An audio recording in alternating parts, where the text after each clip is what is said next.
waktu di Zoom ini. Assalamualaikum warahmatullahi wabarakatuh. Selamat siang semuanya. Waalaikumsalam warahmatullahi Waalaikumsalam. wabarakatuh. Selamat siang, Pak. Alhamdulillah. Oke, ini semester keempat berarti. Nah, di mata kuliah microcontroller, saya pikir ini mata kuliah semester 6. Ternyata mata kuliahnya semester 4. Harusnya eh, belajar microcontroller ini Anda harus lengkap mempelajari sistem digital sama mikroprosesor. Karena microcontroller ini sebenarnya perkembangan dari mikroprosesor. Jadi saya kaget aja kok Anda belajar microcontroller semester 4 itu. Sedangkan mikroprosesornya nanti semester 6 bagi yang mengambil kelas TKK gitu.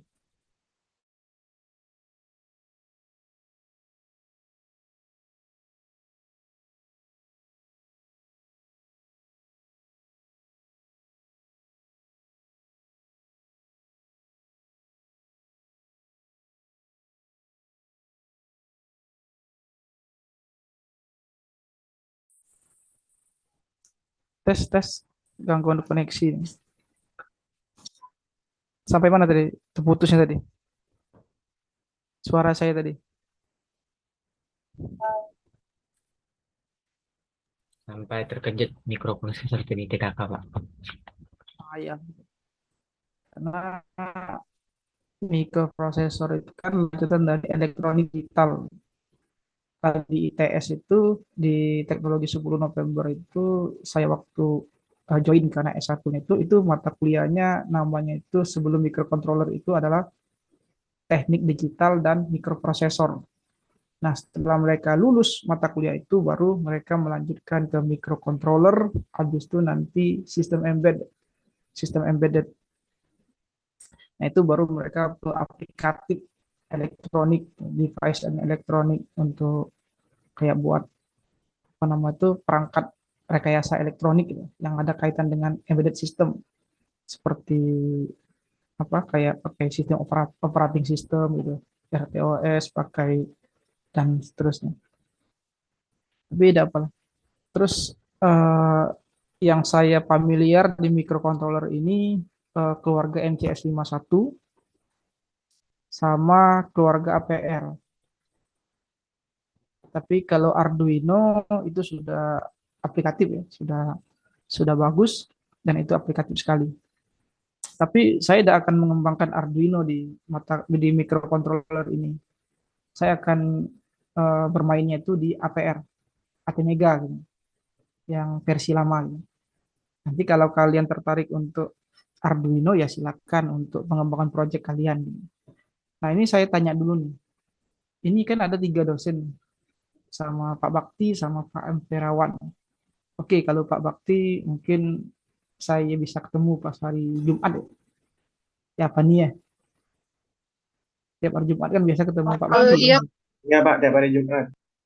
Nah, terus saya bisa ngobrol lah atau gimana beliau sama saya atau gimana. Terus kalau untuk yang Pak Amperawan sudah di kontak belum atau gimana? Untuk Pak Amperawan itu belum saya kontak, Pak. Terus Pak Amper tuh biasanya ngajarnya online juga, sulit untuk ditemui juga, Pak. Karena dia kan dari dosen Poltek, Pak. Ya, maksudnya takutnya nanti beliau mau masuk di apa? Di kelas-kelas pertemuan awal ini gitu gitu. Jadi saya ya nunggu gitu. Kalau yang dosen senior mau belakangan oke gitu. Kalau saya disuruh nanti terakhir pas UAS, tidak masalah juga gitu. Aman-aman saja. Di kontak juga.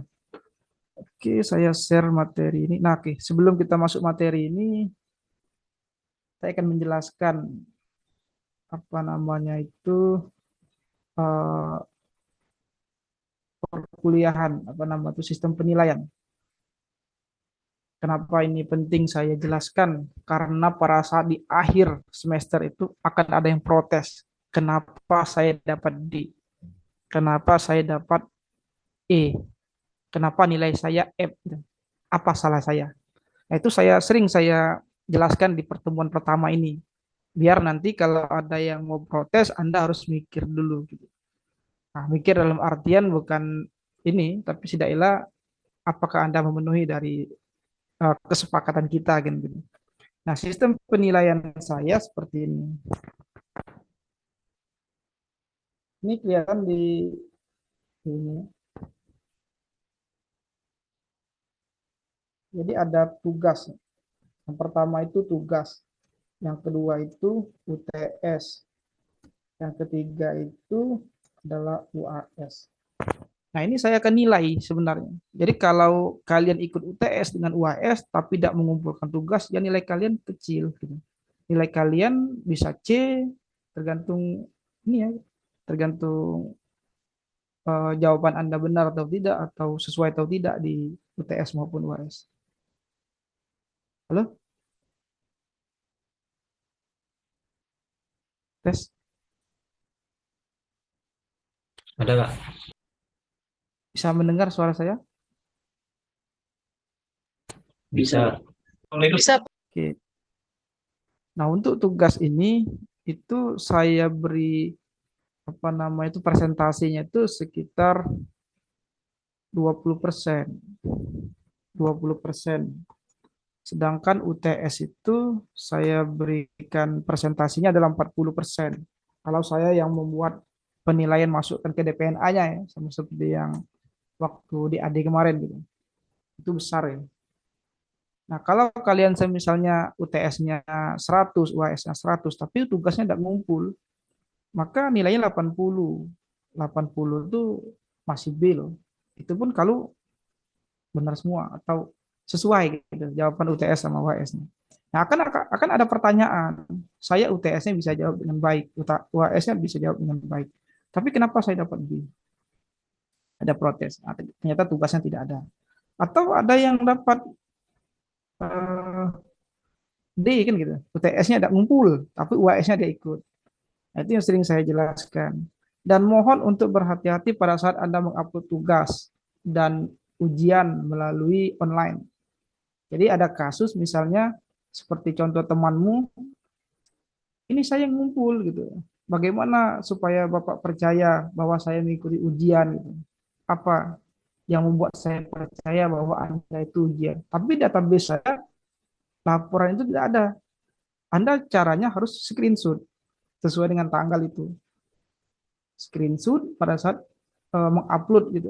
Jadi ketika di-upload dan sukses itu Anda screenshot sebagai bukti nanti ketika di kemudian hari Anda bermasalah, ya bisa tunjukkan bukti itu karena sistemnya yang bermasalah gitu.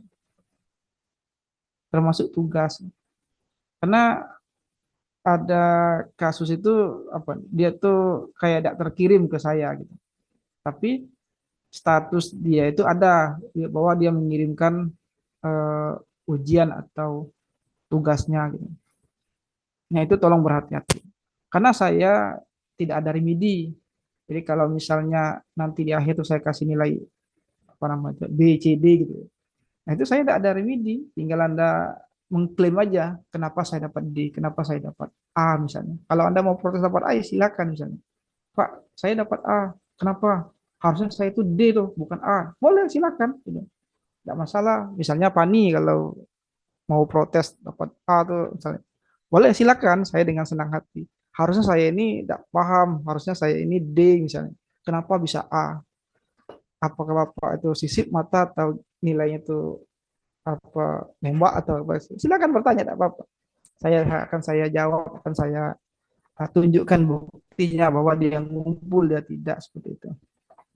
Bahkan yang lebih terparahnya itu misalnya dia punya temannya dia bilang tidak pernah ngumpul misalnya. Padahal saya cek di tugasnya ada ngumpul tugas. Terus yang jadi pertanyaan, ini siapa yang mengumpulkan nilainya? Nah, seperti itu. Jadi aneh itu kan seperti itu. Dia menuduh temannya tidak buat tugas, tapi tugasnya ada di database saya. Nah, pertanyaan siapa yang mengumpulkan? Hebat kan gitu. Nah, untuk nilai A di sini saya mempunyai rentangnya itu di atas 85. Kalau 85 atau 86 ya, sorry. 86 sama dengan lebih besar sama dengan 86. Itu nilainya A gitu. Nah, jangan ndak ikut UAS sama UTS. Kalau misalnya, jangan Anda berpikir, tenang aja, pasti nilainya bagus-bagus. Tidak, kalau Anda tidak mengumpulkan salah satu tugas UTS sama UAS, saya akan berikan nilai itu sesuai dengan yang apa yang ada gitu, di database saya. Jadi kalau Anda mengumpulkan UAS-nya setengah misalnya, atau tidak selesai, ya sudah. Artinya 20 nilainya kan gitu. 20, 60, tambah 20 lagi 80. B bisa jadi. Jadi ada yang beberapa kalian dapat A itu yang mayoritas, ada yang mendapatkan nilai B itu adalah minoritas, termasuk CDE itu sangat minoritas sekali gitu. Nah, yang bersyukurnya itu pas kalian di sama Pak Baginda itu aman ya. Bagus semua kan gitu. Dari dari apa? Dari A sampai Z itu bagus semua nilainya. Jadi saya langsung kalkulasikan aja. Ini sistem penilaian saya. Jadi sudah sudah saya jelaskan di awal bahwa harus melengkapi tugas UTS sama UAS. Kalau saya nanti dipercaya sampai akhir semester ini. Jadi kalau nanti saya ditugaskan Pak Bakti, silakan lanjutkan Randy untuk 16 pertemuan. Ini akan saya terapkan seperti ini loh penilaiannya. Kita tidak ada remedi, jadi tidak ada perbaikan nilai. Misalnya ada bertanya, dapat D misalnya. Misalnya si siapa nih, si Iksan, dia dapat D. Bisa perbaikan enggak, Pak? Saya tidak bisa perbaikan lagi karena kalau untuk perbaikan itu butuh waktu yang ekstra gitu. Capek ngurusnya kan gitu. Kalau mau berpikir ada remedi, harus remedi sekarang. Nah, remedi sekarang itu ya pada saat Anda ujian itulah remedi, ujian plus remedi gitu. Tugas, UTS sama UAS. Karena tugas kita banyak, karena tugas kita nanti agregasi kan mengumpulkan data, terus nyusun berkas segala macam, itu akan menyita waktu dosen untuk ini. Tapi tergantung dosen. Kalau saya ya tidak terlalu senang dengan remedi. Harusnya begitu Anda sudah ujian, ya itulah ujian plus remedinya gitu. Jadi tolong diperhatikan betul, gitu ya. Ya tolong ya, siapa yang hadir di sini, yang berapa orang, 20 orang ini.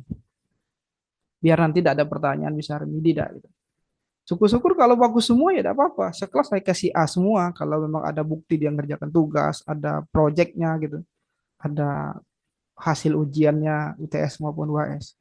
Karena nanti kalau saya ditanya Ibu Suci, kenapa nilai orang nih kok bisa besar semua atau A semua misalnya? Apa buktinya saya memberikan nilai itu? Saya tinggal tunjukkan. Data Anda kan database saya banyak. Saya akan tunjukkan bahwa inilah yang mereka buat. Data mereka ada, tugas mereka ada, hasilnya ada, proyeknya ada. Terus itulah alasan saya memberi Anda nilai A gitu. Makan enak gitu. Tapi kalau tidak ikut ujian, tugas tidak ngumpul, apa ujian UAS ya tidak hadir atau tidak ngumpulkan gitu. Terus tahu-tahu minta A itu kan bingung saya. Dasarnya apa saya memberikan nilai nilai A itu apa kan gitu. Nah, kalau mau keras-kerasan jadi kita lanjak ke kira-kira aja itu. Misalnya, saya harus aturan misalnya. Jadi kita lanjak ke, siapa yang salah sama benar. Bukti KT maju. Jadi harapan saya tolong dilengkapi tugas UTS sama UAS. Ya, intinya tuh jangan memancing sesuatu yang memancing emosi, kira-kira aja itu. Kalau Anda tidak ngumpul, tidak ikut ujian, terus nilai kecil, ya sudah itulah nilai kalian. Kalau saya buat remedi, misalnya, oke, yang tidak ngumpul UTS silakan kumpul lagi.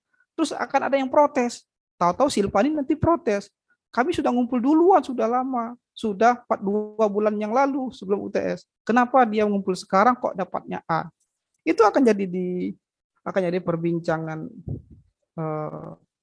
rahasia umum di balik mahasiswa. Kok bisa seperti itu? Mentau itu kita tidak usah ngumpul UTS, nanti aja pas terakhir gitu. Nah, itu saya tidak mau sebenarnya. Jadi kalau yang telat yang tidak mengumpulkan, ya sudah seperti itu. Atau pada saat dia ada gangguan pada saat UTS, silakan lapor. Pak, kami bermasalah pada saat ngumpul ujian. Nah, gimana solusinya supaya nanti pas ngumpul UTS ini bisa di apa dimasukkan ke dalam sistem Bapak. Harusnya bisa tanya seperti itu, seperti inisiatif kawanmu. Nah, harapan saya nanti harus clear seperti itu, harus jelas gitu. Oke, paham ya? Nah, itu sistem penilaian saya.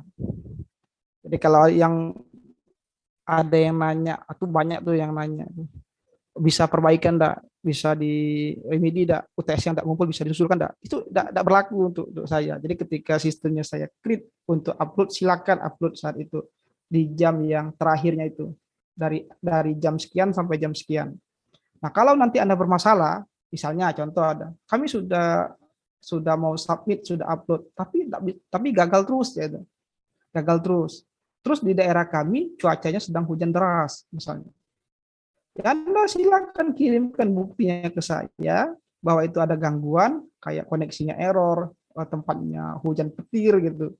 Bisa saya kasih alternatif lain, misalnya melalui Drive atau apa gitu. Nah, kira-kira seperti itu. Oke, paham ya? Tolong sampaikan dengan temanmu yang tidak hadir hari ini.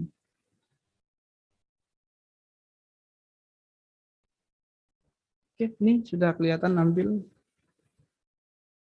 Sudah ketiga. Materi pertama, pengantar microcontroller. Kalau langsung tiba-tiba programming microcontroller, jauh juga kan gitu. Karena kita tidak tahu register. Jadi sebagai pengantar di sini microcontroller itu terdiri dari banyak modul. Dia dilengkapi dengan mikroprosesor di dalam microcontroller itu. Kemudian ada memori, ROM, RAM, EPROM.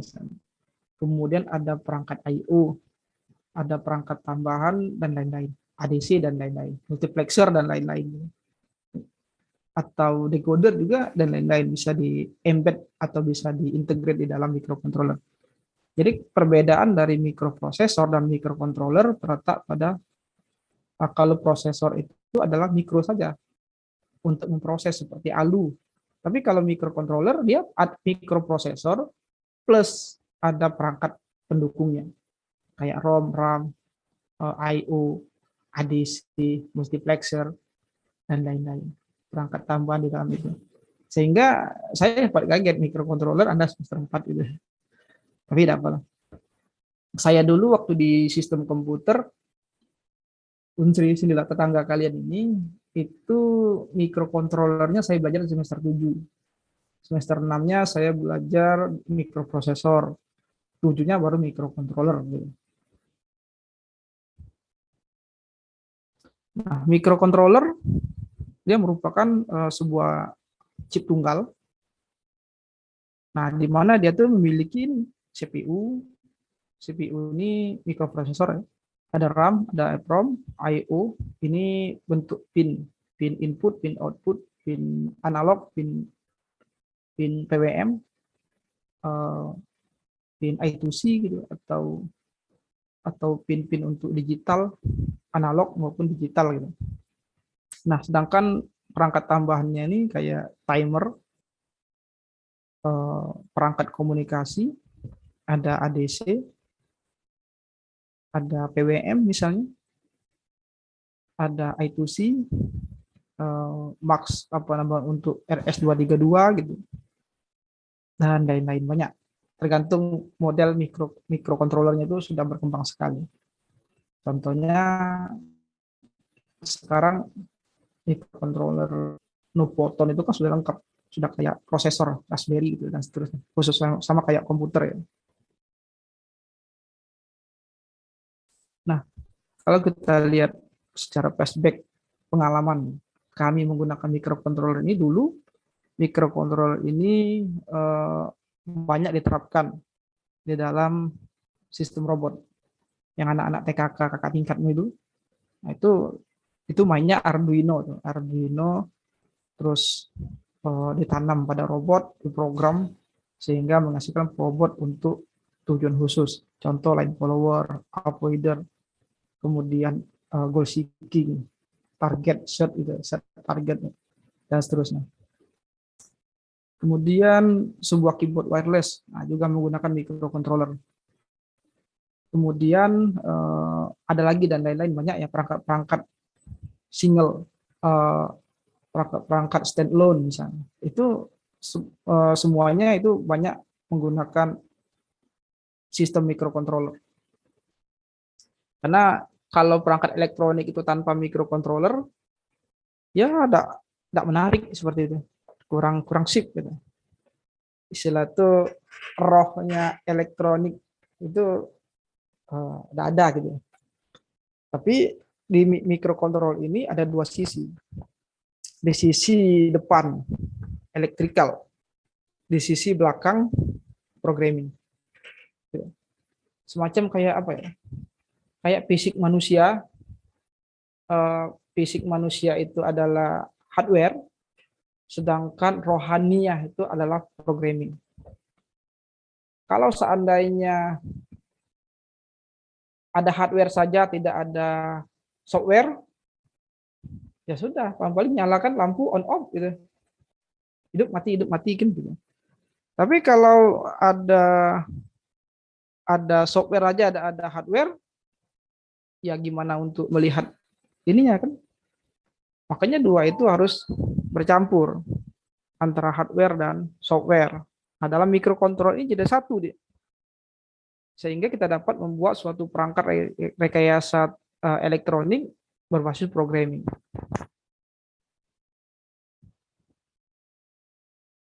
Nah, kalau kita menggunakan komputer 2,4 GHz Intel Core i7 dengan RAM 4 GB, 500 GB hard disk, 1 GB grafik card.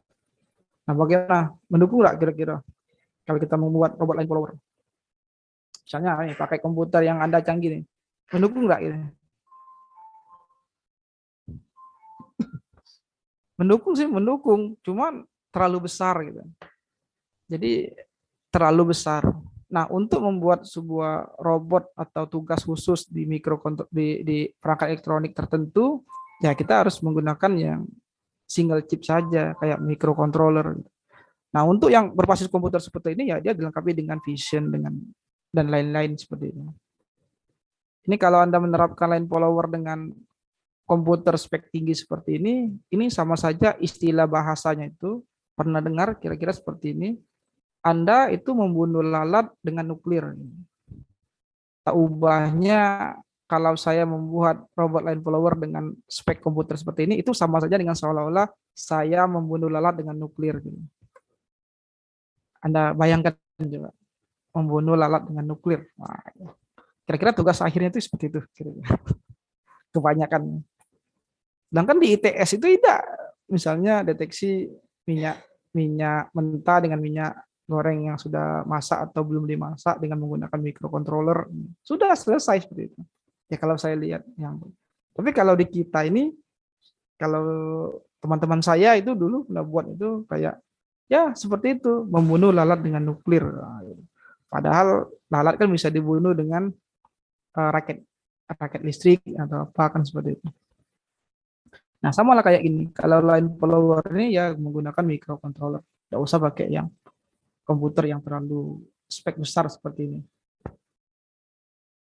Nah, kenapa tidak menggunakan sebuah komputer? Komputer itu kan general purpose. Kemudian banyak software-software. Dan ya komputer ini kan sudah berkembang untuk entertain, untuk pekerjaan, gaming gitu. Dan harganya juga mahal gitu. Kira-kira aja low cost. Nah, kita memilih dengan MCU. MCU apa nih? Ya bentuknya kecil. Chip, dia hanya sebentuk chip. Pernah lihat microcontroller Arduino? Kalau Atimega tuh mungkin agak sudah lama. Pernah ngoprek Arduino enggak kalian? Kalau pernah, nah itulah mikro itu kecil kan barangnya. Jadi cukuplah untuk menyalakan lampu otomatis menggunakan mikro, kan selesai gitu. Tidak banyak apa watt atau daya listrik yang digunakan, cukup saja. Kemudian ideal untuk tugas-tugas tertentu, mudah dalam penggunaannya, efisiennya tinggi dan cepat. Gitu. Cepat ini tergantung mikronya. Kalau Anda tugasnya cuman ya menyalakan lampu otomatis gitu, saya rasa cukup. Yang mikro kecil juga bisa, kayak ATT ini bisa. Tapi kalau yang untuk menyalakan sebuah mengatur sebuah ruangan laboratorium Pak Bakti misalnya, ada tugas akhir mahasiswa Ya, smart smart di lab Pak Bakti misalnya. Nah itu kan mikronya harus lebih besar lagi kapasitasnya. Halo, tes gangguan ini lagi nih. Bisa mendengar lagi suara saya? Nah, kalau untuk pas di sini tergantung kasus ya. Kalau misalnya Anda mengontrol ruangan lab Pak Bakti misalnya, ada lampu, ada suara, ada sirine, ada apa, ada detektor asap, api, air, dan lain-lain misalnya. Maka, aduh, ini bentar lagi habis kita waktu. Nah, itu harus menggunakan mikro yang speknya besar. Gitu. Contoh misalnya, ya termasuk Arduino juga masih sederhana. Atau kelas-kelas Raspberry gitu, Raspberry Pi atau Nuvoton gitu, Motorola yang sudah upgrade dan lain-lain. Itu tergantung mikronya, kita tinggal pilih ya. Nah kita pilih ini MCU mana yang kalian mau tentukan. Dulu waktu zaman saya tugas akhir robotik di sistem komputer itu saya ditawari dua ini dulu, tiga APR, PIC sama MCS, MCS 51. Saya memilih APR karena APR itu sudah setingkat lebih tinggi dibandingkan dengan MCS dan PIC. Nah, maka familiar dulu adalah APR. Termasuk Arduino itu kalau Anda lihat di cetakan tulisan di badinya tubuhnya mikro Arduino itu Atmel ya tulisannya. Nah, Atmel itu keluarga APR ini. Jadi dari Atmel. APR ini dari Atmel. Maksudnya satu grup Arduino itu dengan APR. Tapi kalau Arduino kan Anda sudah familiar dengan codingan seperti itu. Karena kita tidak pusing lagi dengan yang namanya register, data, register, alamat, pemrosesan. Tapi kalau APR, kita harus merujuk register untuk mengaktifkan peripheralnya. Tidak bisa kita sembarangan, tahu-tahu langsung ngoding, langsung jadi kayak bahasa C, tidak bisa. Kita harus menuju register. Itu bedanya APR sama Arduino. Arduino kita sudah dimanjakan dengan konsep compilernya. Kita tidak pusing lagi yang namanya dataset gitu ya. Cukup langsung ngoding, cari internet, copy paste dari blogspot, langsung plug, enter, download, selesai. Gitu ya. Jadi ya gampang lah gitu. Mungkin tugas akhir kalau pakai Arduino tuh tak sampai 1 bulan selesai kira-kira ya. Ya seperti itu ya, Pani ya. Kira-kira. Tapi kalau pakai APR belum tentu, tergantung registernya bermain atau tidak di situ. Nah, kemudian instruction kode-kode yang kita buat dalam bentuk bahasa C atau assemblernya itu nanti kita akan mendapatkan sebuah file hex. Nah, file hex inilah yang kita masukkan ke dalam ROM di microcontroller MCU, ATmega atau APR tadi. File hex bisa MCS, bisa APR, PIC itu adalah file hex. Nah, ini adalah alat yang digunakan untuk memprogram micro APR. Itu yang populernya adalah CodeVision APR.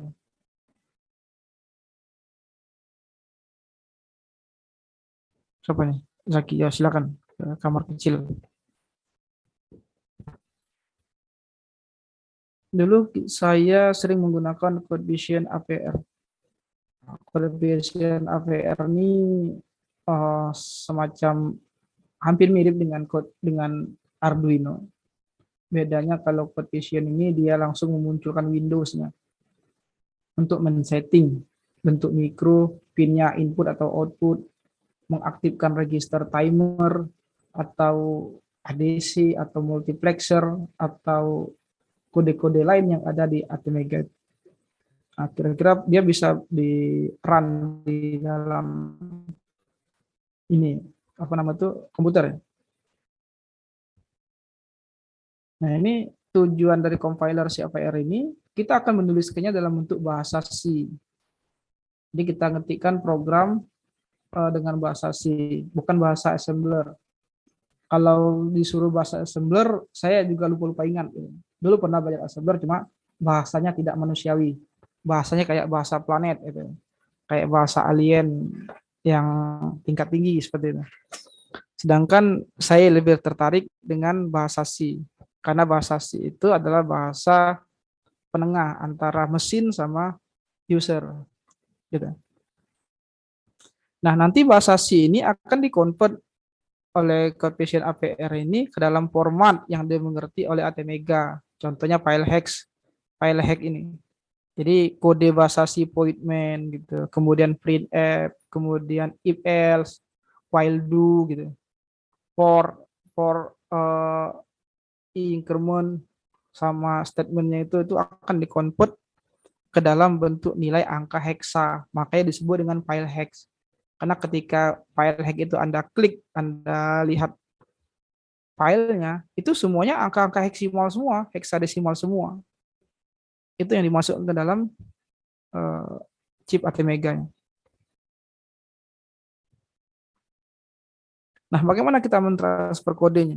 Atmega dari kode ke Atmega. Nah, kalau menggunakan APR Studio, ini ada dua softwarenya, APR Studio sama Code Vision.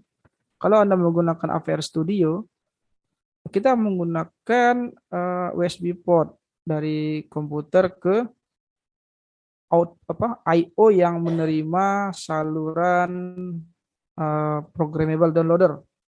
Contohnya adalah ISP, interface serial peripheral. Ini ada juga konektor untuk programmingnya. Di sini ada chip untuk menyalurkan kode hex tadi ke dalam microchipnya, ke dalam microcontrollernya. Nah, ini contoh bentuk downloader APR USB programmer. Jadi nanti kita mengetikkan programnya ke dalam bahasa C, kemudian kita compiler, kemudian kita download ke micro itu menggunakan alat ini biasanya. Kalau yang terpisah dari downloadernya itu biasanya beli gitu. Tapi kalau sudah ada perangkat yang onboard untuk downloadernya itu lebih bagus lagi gitu. Jadi kita tidak repot lagi untuk colok and play itu, plug and play-nya itu. Cukup sekali saja. Nah, ini mungkin sudah saya jelaskan di beberapa temanmu waktu pas ketemu di hari Jumat, bahwasanya microcontroller yang akan saya ajarkan ini itu sifatnya project. Project artinya nanti mohon maaf Anda harus mengeluarkan biaya. Jadi jangan kaget, jangan protes ke saya, nanti Anda melapor ke WD1, kami ditugaskan buat alat ini beli barang 1 juta misalnya. Nanti saya di demo nanti kan gitu. Bukan memaksa. Ini tujuannya ya namanya mata kuliah microcontroller. Ada proyek akhir gitu. Atau kalau nanti ada bermasalah di keuangan, ya saya kan tidak tahu, mungkin ada yang masalah ekonominya kurang atau apa kan gitu. Ya nanti kita coba menggunakan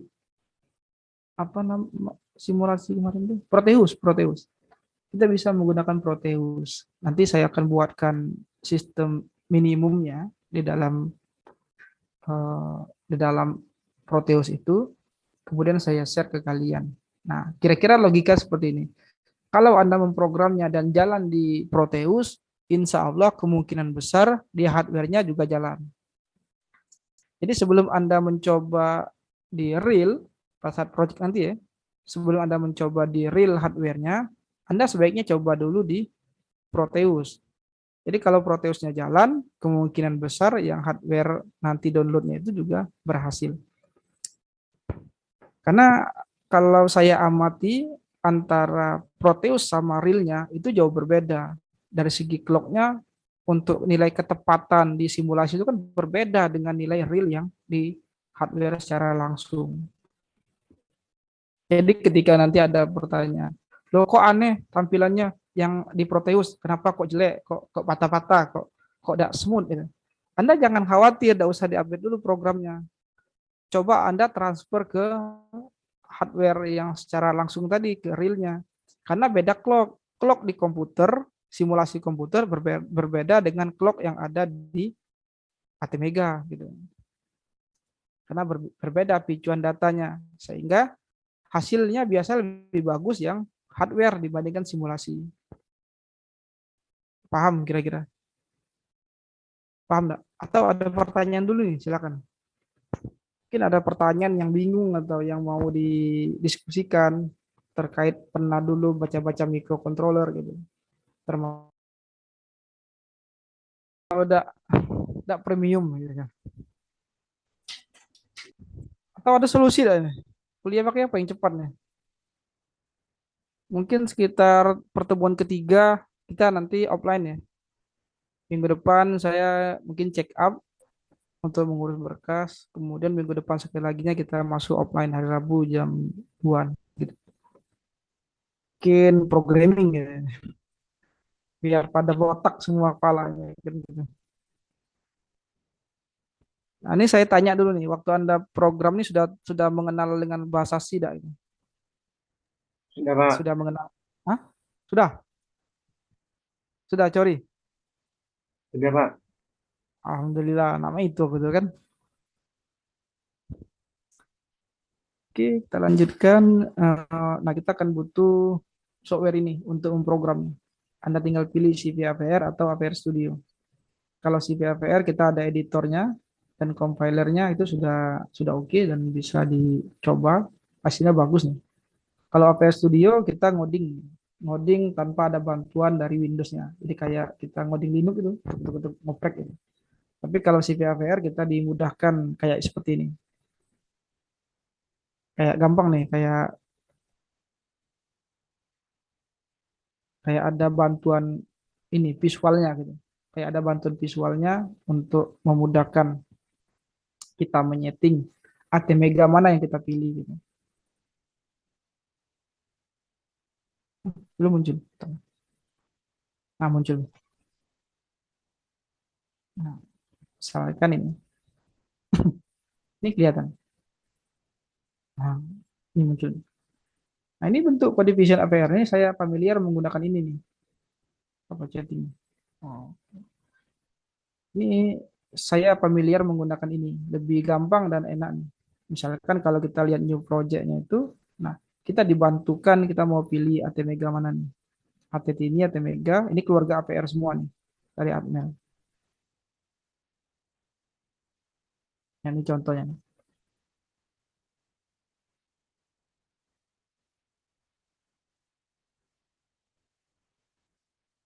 Ntar ya loading agak lama karena dia berat nih. Nah, di bagian sisi kanan ini kita sudah diberikan apa semacam panduan untuk subroutine apa if, do while do, for gitu, switch case itu pilihan untuk memprogram dengan bahasa C. Nah, kita dibantukan dengan ini kalau kita menggunakan CPAPR. Kita tinggal pilih aja nanti ATmega berapa gitu. ATmega 8535 itu familiar waktu saya tugas akhir dulu membuat robot zaman itu zaman susah gitu ya. Bentar ya.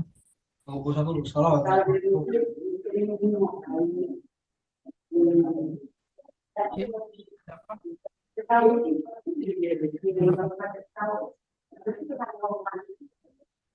Gina, ada pertanyaan? Lagi di mana posisi?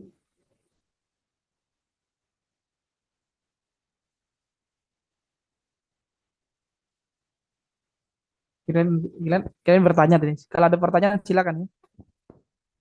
Nah, kita Ini dapat menyeting clocknya kan. Clocknya di sini. Kemudian ada portnya di sini.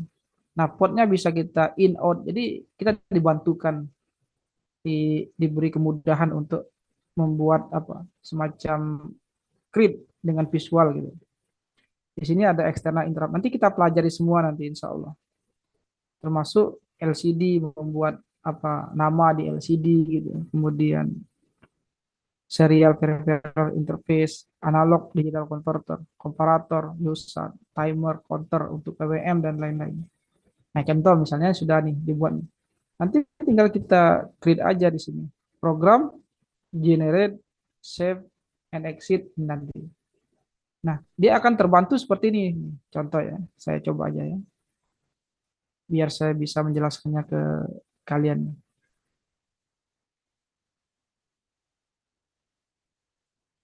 Testing.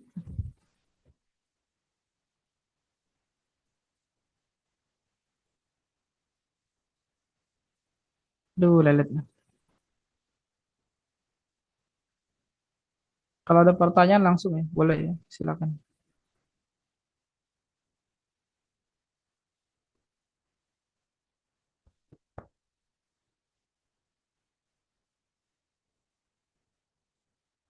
Nah, komputer saya nih. Ngeheng.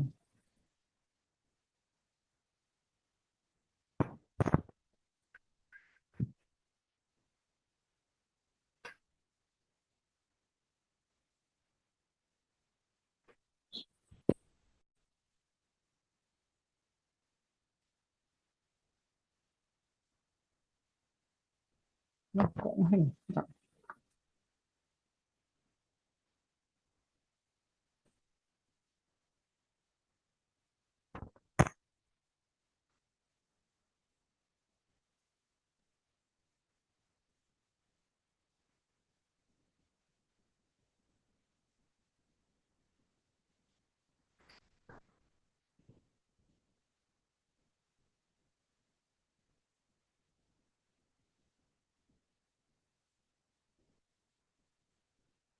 Nih, kok ngeheng?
Tes, tes. Ini bisa didengar suara saya? Bisa. Bisa, Pak. Oke, mau contoh bentar.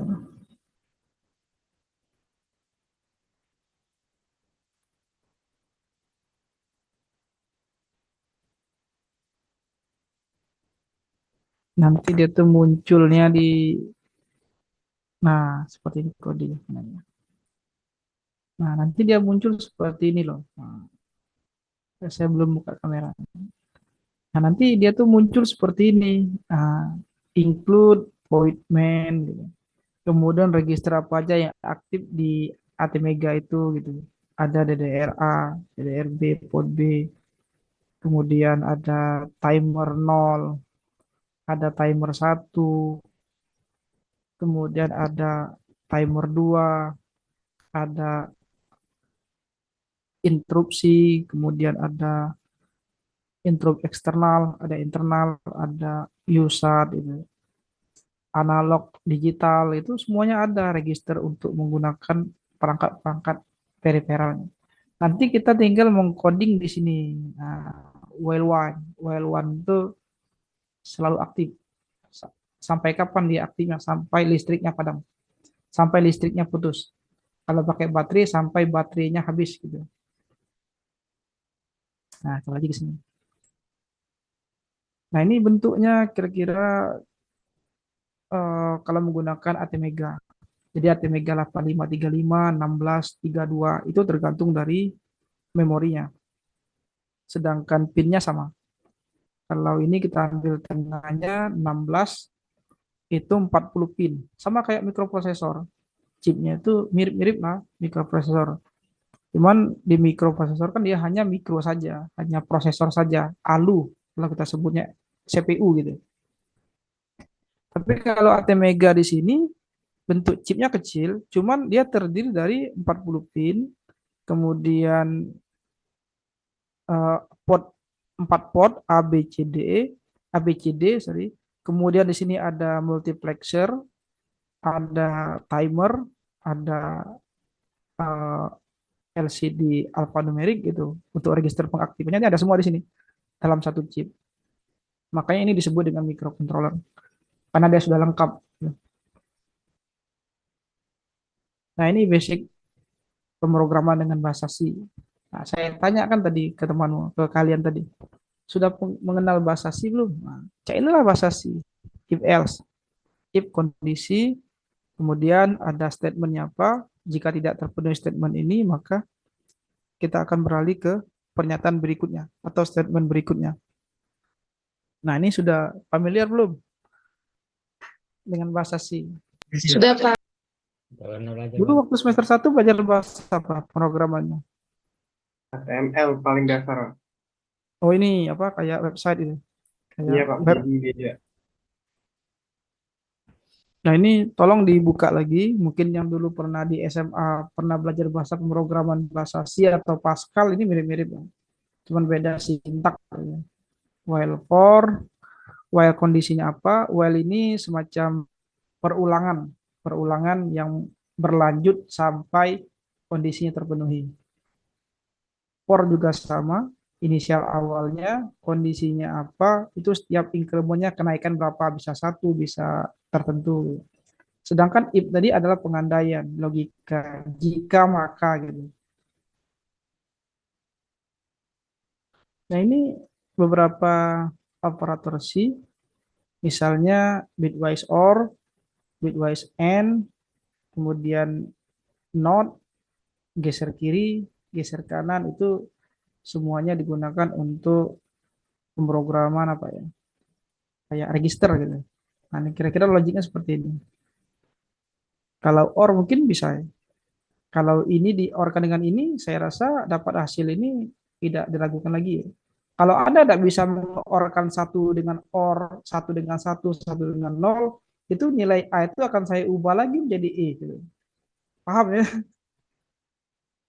Bisa kan nggak OR kayak ini? Jadi data A di sini dengan data B sini kalau di-OR kan hasilnya ini. Paham ya dapatnya? Atau ada yang bingung? Satu di satu jadi satu, satu dengan nol jadi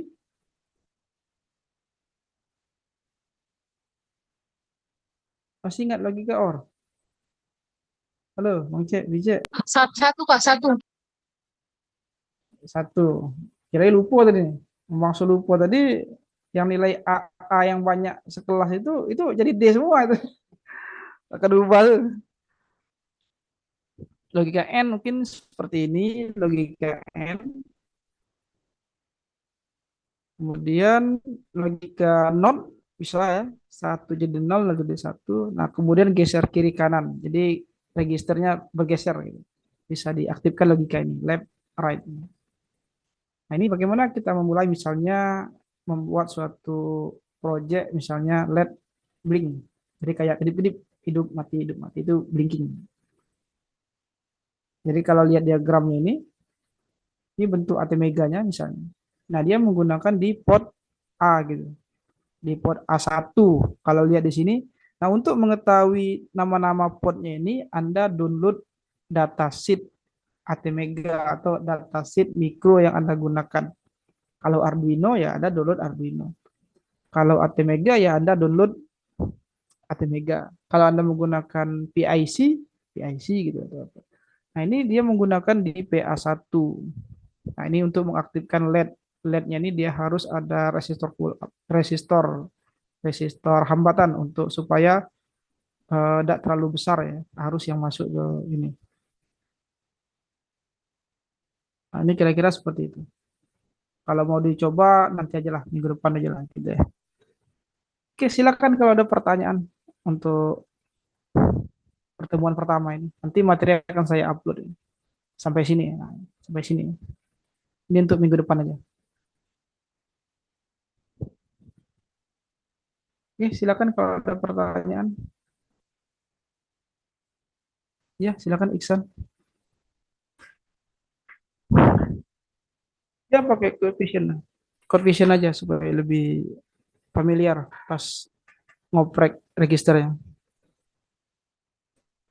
Kalau pakai kode kalau pakai AVR Studio Anda tidak pakai ini, tidak bisa visual. Takutnya salah masukkan nama registernya bisa error deh. Jadi pakai yang coefficient AVR aja, yang simple aja. Silakan download di Google banyak ya. Ini bertanya, Pak. Ya, silakan ini Panca. Jadi saya dulu pernah buat lampu berjalan menggunakan Mega 16 Pak ya, 16A Pak ya. Nah, Lampu pakai berjalan. iya lampu berjalan. Pakai Oh, LED matrix bukan? 16. Apa Pak? LED matrix bukan? Bukan Pak, lewat CVR juga Pak, kayak Bapak contohkan ini. Oh iya iya. Nah, ini tapi saya tuh untuk ngodingnya tuh pakai biner Pak. Itu menurut Bapak itu sudah efisien belum Pak? Jadi kayak port A 001 gitu Pak. Boleh juga kalau pakai 0B biner atau menggunakan Ya, hexa 0x bisa. Boleh. itu efisien nggak Pak? Atau ada cara lain yang lebih mempersingkat? Soalnya pas saya buat kemarin tuh panjang Pak. Kalau singkatnya pas desimal. Kalau 8 bit itu kan dia 255. Iya Pak. Kan kalau Terima kasih biner Pak. kan kita harus Iya, menuliskan iya, 8 bitnya kan. iya Pak. Misalnya 0B apa nih nilai binernya Ya 8 0 bit B itu. 0000 gitu ya. Gitu 0001. Satu baru. 8 bit kan. Iya 8 Kalau bit. dia hexa, berarti apa? Berarti hexanya 0x, 0 itu. 0x 3F misalnya kan gitu. Itu hexa kan gitu. Ya. Tapi kalau yang ini bisa diadisi itu pakai pakai ini apa nilai desimal itu. Misalnya A sama dengan 1 atau A sama dengan 10 gitu.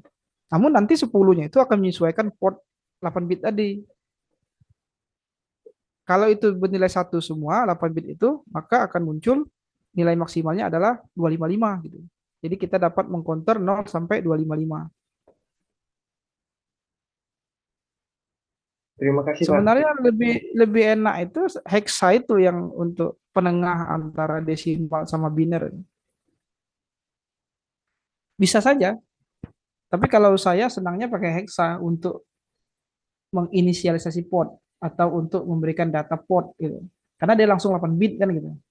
Dibandingkan dengan desimal. Takutnya itu salah, nanti dia overload gitu.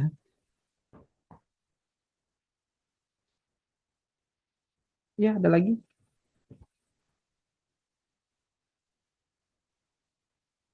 Sebenarnya Pak, kan di Proteus itu kan penggunaannya bahasa C kan Pak ya. Nah itu kayak ada penggunaan jadi CPAPR tuh di coding yang kayak gimana? Bagaimana? Mana? Enggak sama-sama dengan suaranya. Gimana Pak nih? Bahasa C-nya apa tadi?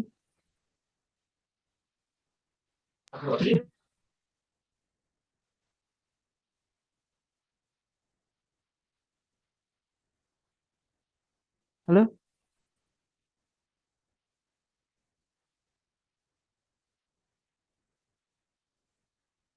Halo Pak nih? Itu tadi kan Bapak bilang kalau di Proteus itu penggunaan bahasa C kan untuk mengaktifkan Ah, untuk menjalankan si Arduino itu. untuk mengcoding microcontroller. Oke. Terus? Iya Pak. Hmm, terus apa? Bahasa Nah C kalau untuk di memprogram CPAPR itu microcontroller. kayak Oke. programnya aja kan Pak. Iya, bahasa C juga nanti.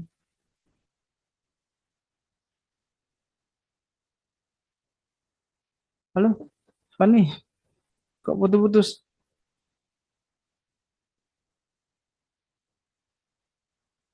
Halo?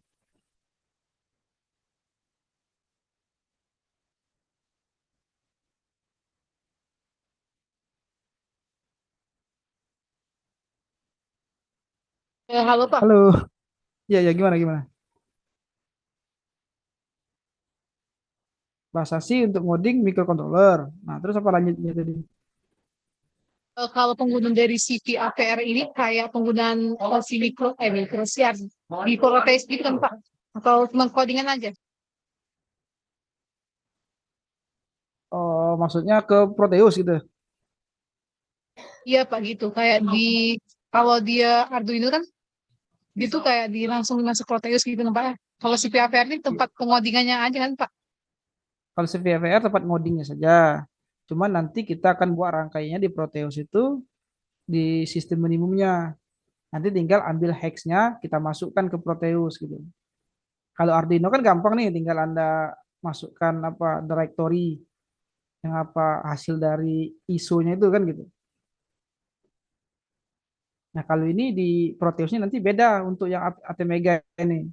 Nanti kita buat dulu programnya di Codevision, kemudian kita create menjadi hex hex desimal atau hex ini, hex file. Nah, nanti file hexnya itu akan kita embed ke dalam Proteus itu. Nah, yang apa ATmega di dalam Proteus itu. Nanti kita masukkan di situ. Nah, minggu ini belum saya coba. Nanti minggu depan akan saya share Proteusnya yang ATmega itu. 4535. Oke, waktu ini 10 menit lagi nih. Akan close nih. Terima kasih Pak. Oke, ada lagi yang mau ditanyakan?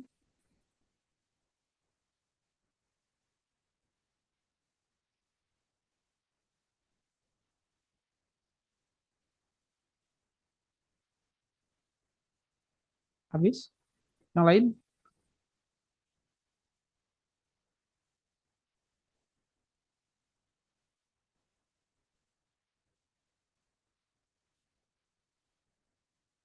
Atau kalau kalian tidak mau ACP APR pakai APR Studio, silakan tidak apa-apa. Mungkin kurang kurang menantang misalnya. Harus yang greget dikit pakai APR Studio. Oke, silakan tidak apa-apa.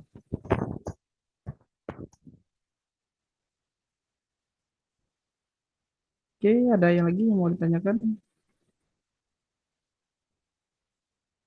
Belum ada. Oke. Nah, insya Allah minggu depan kita bahas introduction to I/O. Registernya apa, bagaimana mengaktifkannya, gitu. Jadi kemungkinan 2 dan 3 tuh kita ngoding ini terus apa contoh microcontroller gitu. Nanti saya buatkan dulu ya draft ininya. Apa nama itu di Proteusnya itu. Nanti saya share ke kalian. Atau kalau kalian buat sendiri boleh silakan. Mungkin baca-baca atau mau dicoba silakan. Oke, ada yang mau tanyakan diskusikan lagi? Waktu tinggal 7 menit lagi. Nah, kalau kita nanti kuliah offline di Bukit, itu kelasnya di mana? Gedung I4, kelas ruang I4 ya, di sana. Jam 2 ya. Kosong nggak? Iya, Pak. Iya Pak, bisa Pak. Nanti tinggal dicari aja Pak ruangannya. Nanti kami cari. Oke, sip. Kalau itu aman lah gitu ya. Oke, kalau ada lagi pertanyaan, kita cukup ya pertemuan hari ini. Saya tutup. Terima kasih. Wabillahi taufiq wal hidayah. Wassalamualaikum warahmatullahi wabarakatuh. Selamat sore semua. Sama. Waalaikumsalam warahmatullahi wabarakatuh. Terima kasih, Pak. Terima kasih Pak.